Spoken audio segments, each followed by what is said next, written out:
Hello दोस्तों, welcome back to the CAD engineer. आज हम डिस्कस करेंगे कन्वेक्शन ऑफ हीट ट्रांसफर के बारे में और इसके कुछ बेसिक कंसेप्ट देखेंगे और इसका फॉर्मूला भी हम ड्राइव भी जाएंगे और उसको मैं आपको एक्सप्लेन भी करूँ।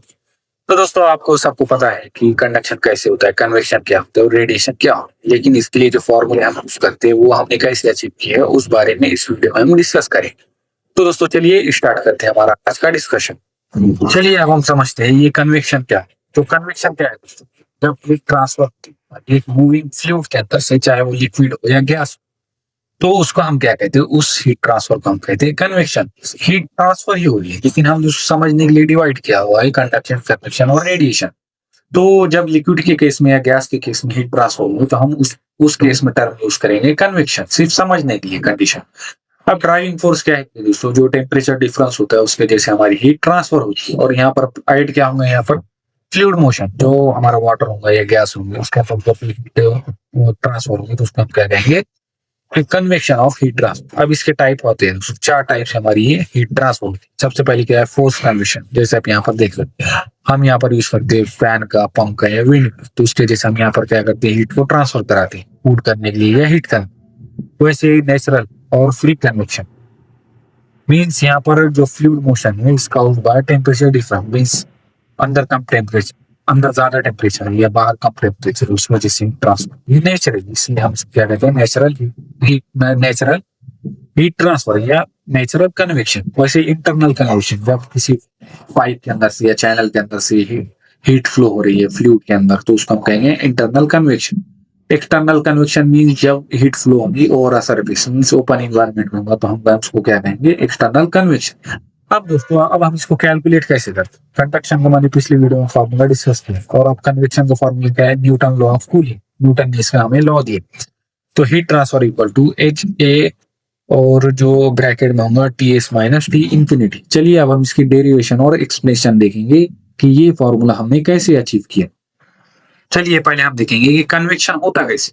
कन्वेक्शन पहले कैसे होता? तो सरफेस एरिया ऑफ ऑब्जेक्ट, जो हमारा सरफेस, जो ऑब्जेक्ट सरफेस एरिया, उसके थ्रू हमारी हीट ट्रांसफर। पहले क्या होगा? एरिया, फिर क्या होगा? टेम्परेचर डिफरेंस, जो बाहर हो वो टेम्परेचर कम, जो अंदर हो टेम्परेचर ज्यादा, उसकी वजह से हीट ट्रांसफर हाइयर टेम्परेचर से लोअर टेम्परेचर। और ये कैसे? इसकी स्ट्रेंथ की, इसकी स्पीड की बहुत ज्यादा जल्दी होती है, बहुत ज्यादा स्लो होगी, तो उसकी स्ट्रेंथ बनाएगा कन्वेक्शन। अब ये तीन चीजों को ध्यान में रखकर हम इसका फॉर्मूला ड्राइव करेंगे।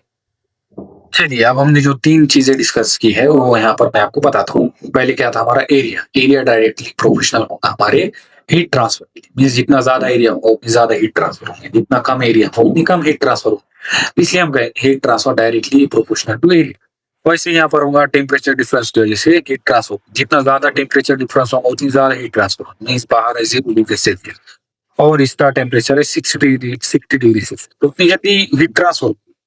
तो दोस्तों, मैं यहाँ पर बोल सकता हूँ heat transfer is directly proportional to temperature difference, mean जो सरफेस का टेम्परेचर है और जो सराउंडिंग का टेम्परेचर है।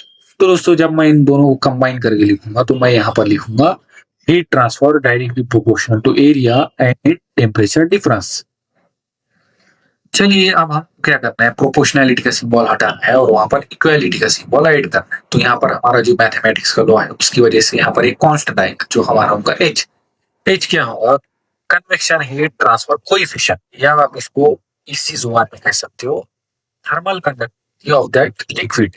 तो दोस्तों, ये मैंने फॉर्मूले को पिछली वीडियो में बहुत डिटेल में डिस्कस किया। अगर आपने नहीं देखा है कंडक्शन वाला वीडियो तो पहले ये वीडियो देख लीजिए, फिर आपको ये समझ में आए।